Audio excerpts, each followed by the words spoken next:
केदारनाथ मंदिर के प्रमुख रहस्य। केदारनाथ, जहां आरंभ और अंत एक साथ आकर मिलते हैं, जहां भगवान शिव के होने का एहसास मिलता है, जहां दुखी मन को शांति मिलती है और मुक्ति के द्वार का मार्ग आरंभ होता है। शिव पुराण की कोटि रुद्र संहिता में वर्णन मिलता है, जो मनुष्य केदारनाथ की यात्रा भाव से जा रहा है और मार्ग पर चलते समय किसी कारण उसकी मृत्यु हो जाती है, तो उसे भी मोक्ष की प्राप्ति होती है।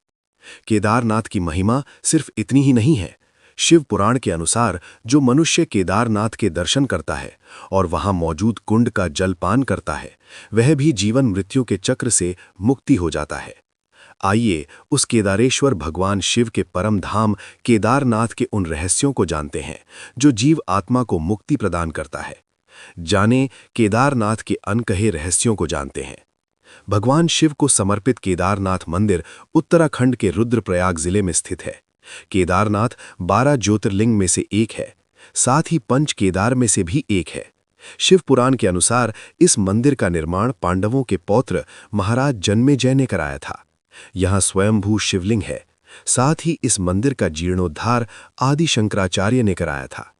केदारनाथ के तीर्थ पुरोहित इस क्षेत्र में उनके पूर्वज भगवान नर नारायण और दक्ष प्रजापति के समय से यहाँ पूजा करते आए हैं। उन्हें यहाँ पूजा करने का अधिकार पांडवों के पौत्र राजा जन्मेजय ने किया था। साथ ही संपूर्ण केदार क्षेत्र भी उन्हें दान में दे दिया था।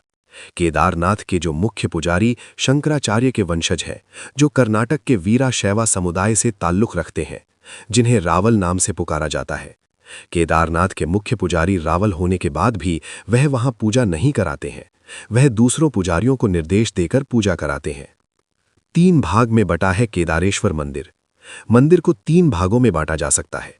पहला गर्भगृह, दूसरा मध्य भाग, तीसरा सभा मंडप। गर्भगृह में स्वयंभू ज्योतिर्लिंग स्थित है। ज्योतिर्लिंग के आगे के हिस्से पर भगवान गणेश के साथ मां पार्वती का श्री यंत्र भी स्थित है। ज्योतिर्लिंग पर देखने पर ऐसा लगता है कि वहां प्राकृतिक रूप से यज्ञोपवीत यानी जनेऊ अंकित देखा जा सकता है। साथ ही पिछले भाग पर प्राकृतिक स्फटिक की माला देखी जा सकती है।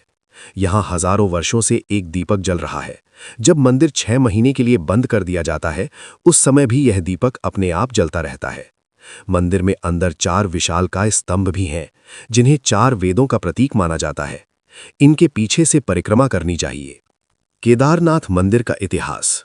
भगवान विष्णु के अवतार नर और नारायण ऋषि ने तपस्या से भगवान शिव को प्रसन्न कर लिया और उनकी तपस्या से प्रसन्न होकर भगवान शिव ने उन्हें दर्शन दिए।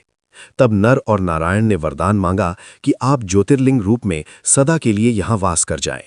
भगवान शिव ने उनका वरदान पूरा किया और सदा के लिए ज्योतिर्लिंग रूप में केदारनाथ में वास कर गए।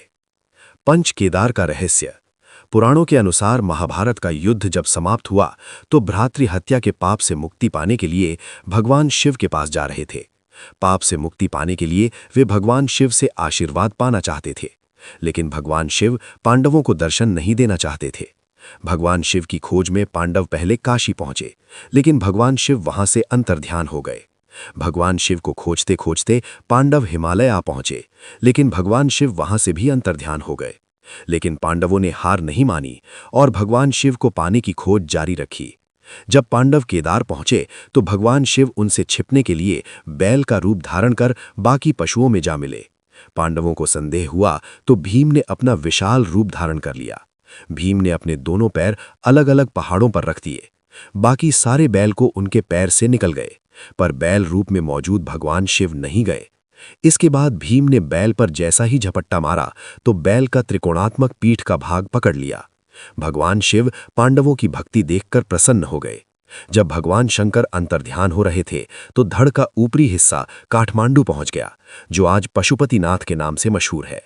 भगवान शिव की भुजाएं तुंगनाथ में, मुख रुद्रनाथ में, नाभि मदमहेश्वर में, भगवान शंकर की जटा कल्पेश्वर में प्रकट हुई। इसीलिए इन 4 स्थानों को पंच केदार कहा जाता है। केदारनाथ को लेकर अन्य मान्यता। केदारनाथ को लेकर एक अन्य मान्यता यह भी है कि जब असुरों ने देवताओं पर आक्रमण किया था, तब असुरों से बचने के लिए देवताओं ने भगवान शिव की आराधना की थी, जिसके बाद शिव बैल के रूप में प्रकट हुए और उन्होंने देवताओं से कहा, कोदारम यानी किसे चीरूं किसे फाड़ूं। इसके बाद बैल स्वरूप भगवान शिव ने असुरों का सींगों और खुरों से नाश कर दिया। इन असुरों को भगवान शिव ने मंदाकिनी नदी में फेंक दिया। केदारनाथ का नाम कोदारम से ही पड़ा है। केदारनाथ के रहस्य। केदारनाथ मंदिर के पास एक रेतस नामक कुंड है। कुंड के पास ओम नमः शिवाय बोलने पर पानी में बुलबुले उठते हैं। साथ ही इस कुंड का पानी पीने से व्यक्ति को मोक्ष मिलता है। जहां से केदारनाथ की यात्रा आरंभ करते हैं, वहां गौरी कुंड स्थित है। गौरी कुंड का पानी हमेशा गर्म रहता है।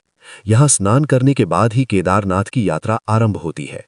इस कुंड को लेकर मान्यता है कि इस कुंड के पास माता पार्वती ने भगवान शिव को पति रूप में पाने के लिए तपस्या की थी। उस समय देवी पार्वती के लिए ही यहां गर्म पानी स्रोत प्रकट हुआ था। इसीलिए यहां का नाम मां पार्वती के नाम पर गौरी कुंड पड़ा। केदारनाथ मंदिर को लेकर यह भी कहा जाता है कि मंदिर जब 6 महीने के लिए बंद रहता है तो उन 6 महीनों में भी दीप अपने आप जलता रहता है। केदारनाथ मंदिर के आसपास रहने वाले बताते हैं कि मंदिर के कपाट बंद होने के बाद भी मंदिर के अंदर से घंटी बजने की आवाज आती है। पुराणों के अनुसार इन 6 महीनों में देवता गण यहाँ पूजा करते हैं। यानी मंदिर 6 महीने मनुष्यों के लिए खुला रहता है और बाकी 6 महीने देवताओं के लिए।